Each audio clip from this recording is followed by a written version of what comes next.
د روغتیا نړیوال سازمان مشر کابل ته رسیدلی. داعش ته منسوبه ویبپاڼه وایي د ننګرهار بریدونه د داعش ډلې کړي. طالبان وایي د وروستیو چاودنو ځاله له منځه وړل شوې. وسلوال بریدګر د روسي پوهنتون کې لږ تر لږه 8 کسان په ډزو وژلي. او امریکا وایي لبنان دې له ایران څخه د تیلو واردات بند کړي.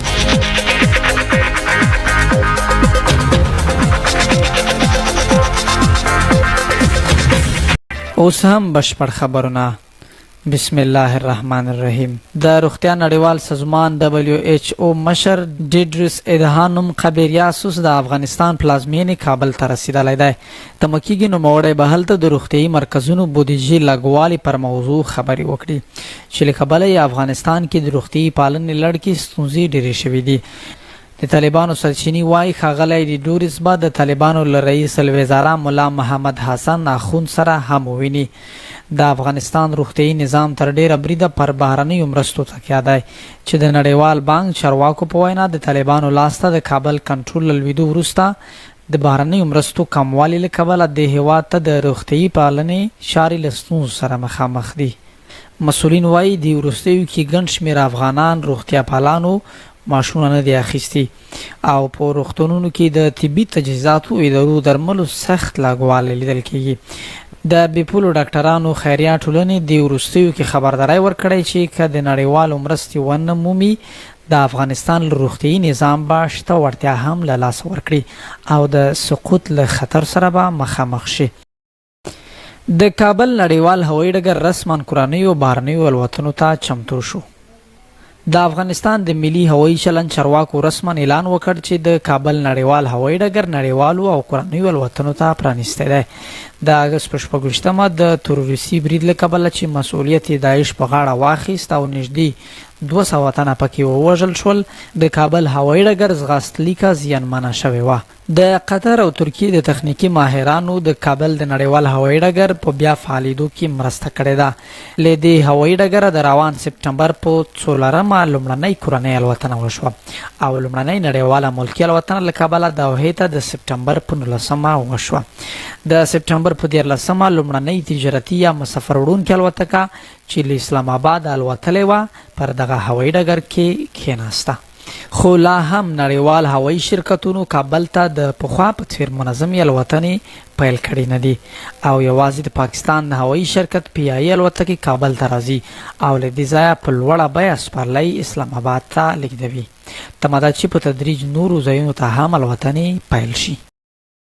داعش ته منسوبه ویبپاڼه وایي د ننګرهار بریدونه د داعش ډلې کړي دي. د داعش ډله وایي تېره شنبه او یکشنبه جلال آباد کې پر طالبانو دوی بریدونه کړي. د دغې ډلې اړوند اماق خبري اژانس وایي د دوی خراسان څانګې وسلوالو د بمي بریدونو کې 15 طالبانو ته مرګ ژوبله اوښتې ده. د داعش ډلې په وینا دوی د شنبې پر ورځ د طالبانو پر موټرو 9 ځایه بلابل بمي بریدونه کړي دي. تر اوسه په دې هکله د طالبانو غبرګون نه دی لیدل شوی. د یکشنبې په ورځ هم دې ډلې پر هغه پیک اپ ډوله موټر بمي برید کړی چې طالبان پکې ناستو. له دې مخکې په رپورټونو کې ویل شوي وو چې د جلال آباد ښار د بریدونو کې 3 طالبان وژل شوي دي. عیني شاهدانو له دې بریدونو وروسته روغتون ته د یو شمېر لیږدول کېدونکو ټاپیانو لیدلو خبر ورکړی و. داعش ډلې له دې مخکې د کابل هوایي ډګر په څنډو کې د هغه خونړي برید مسؤلیت منلی و چې تر 100 پورې ملکي خلک او 14 امریکایي پوځیان پکې وژل شوي ول. طالبان وایي د وروستیو چاودنو ځاله له منځه وړل شوې ده. د پخواني حکومت تر سقوط او د اسلامي امارت تر حاکمیت وروسته په امنیتي وضعیت کې د مثبت بدلون رامنځته کېدو لپاره هیلې زیاتې شوې، خو په وروستیو څو ورځو کې په کابل او ننګرهار ولایتونو کې بیا د ماین چاودنو له امله ګڼو ملکیانو ته مرګ ژوبله واوښتله. هیوادوال بیا وایي د پخوا په پرتله امنیتي وضعیت ښه شوی، خو وروستیو چاودنو بیا اندېښمن کړي دي. دوی زیاتوي د اسلامي امارات چارواکي باید د دغه شان پیښو او بریدونو مخنیوی وکړي څو خلک په امن او سوله ییزه فضا کې ژوند وکړي. د چارو شنونکي بیا په هیواد کې د روان امنیتي وضعیت په تړاو بېلابېل نظرونه لري. پوځي کارپوه ګل سلیمان خیل وایي په هیواد کې څه باندې 40 کاله جګړه روانه وه، بنسټیز بدلون رامنځته شوی او په یوه میاشت کې بشپړ امنیت ټینګېدل ناشوني دي. نوموړي د دوشنبې په ورځ رسنیو ته وویل اسلامي امارت باید د دغو بریدونو د مخنیوي لپاره خپلې استخباراتي شبکې نورې هم پیاوړې کړي.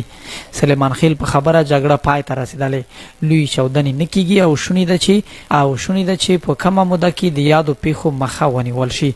نوموړي وویل دلته په تیرو 43 کلونو کې جګړې روانې وې او اوس په هېواد کې بنیادي تحول راغلی دی. دا په دې معنا نشي کېدی چې په یوه میاشت کې دې هر څه ښه شي، خو په ټوله کې لوی چاودنې نه کیږي او زه فکر کوم چې ممکن د دغه شان پیښو او چاودنو مخنیوی به هم وشي. دا په داسې حال کې ده چې د وروستیو چاودنو له کبله د طالبانو په ګډون 15 کسان وژل شوي او څه د پاسه 20 نور ټپیان شوي دي. که څه هم طالبانو دا نه دي ویلي چې دغه بریدونه د چا کار دی، خو داعش خراسان ډلې د یادو بریدونو مسؤلیت منلی او 15 طالبانو ته یې د مرګ ژوبلې اوښتو ادعا کړې ده. طالبان وایي ښځو ته به اغېزناک بنسټ جوړ او د علماو په پریکړه به لوړپوړې دندې ورکړو. د طالبانو اسلامي امارات ویان ذبیح الله مجاهد وایي چې دوی به ښځو ته د ځانګړي او سمبولیک وزارت پر ځای یو اغېزناک بنسټ جوړ کړي. هغه دغه راز ویلي چې پر مهمو دندو د ښځیناو د ګمارنې پلان شته، خو دا کار به په دې اړه د دیني عالمانو له وروستۍ پریکړې وروسته عملي ګام واخیستل شي. مجاهد په تضاد څرګندونو کې د مخکینی دولت د ښځو چارو وزارت سمبولیک ګڼلی او ټینګار یې کړی چې دوی به ښځو ته په دولت کې دندې ورکړي. د ده په خبره د ښځو چارو د لغوه شوي وزارت ښځینه کارکوونکي په نورو دولتي ادارو کې جذب کړي. طالب ویان نه ده مشخصه کړې چې د ښځو لپاره به د دوی جوړېدونکی بنسټ په کومه کچه وي. هغه وړاندې ویلي وو چې مهمه نه ده ښځو ته د خامخا وزارت جوړ شي، کېدای شي دوی د یوه معینیت یا ریاست په کچه هم لازم کارونه وشي. دا څرګندونې په داسې مهال دي چې پرون هم لسګونه افغان ښځو په کابل کې د یوه خبري کانفرانس په ترڅ کې پر طالبانو توندې نیوکې وکړې. دوی له طالبانو وغوښتل چې د ښځو حقونو ته درناوی وکړي. ادعا یې کړې او پر وړاندې یې پیل کړې ننګونې او قیودات پای ته ورسوي.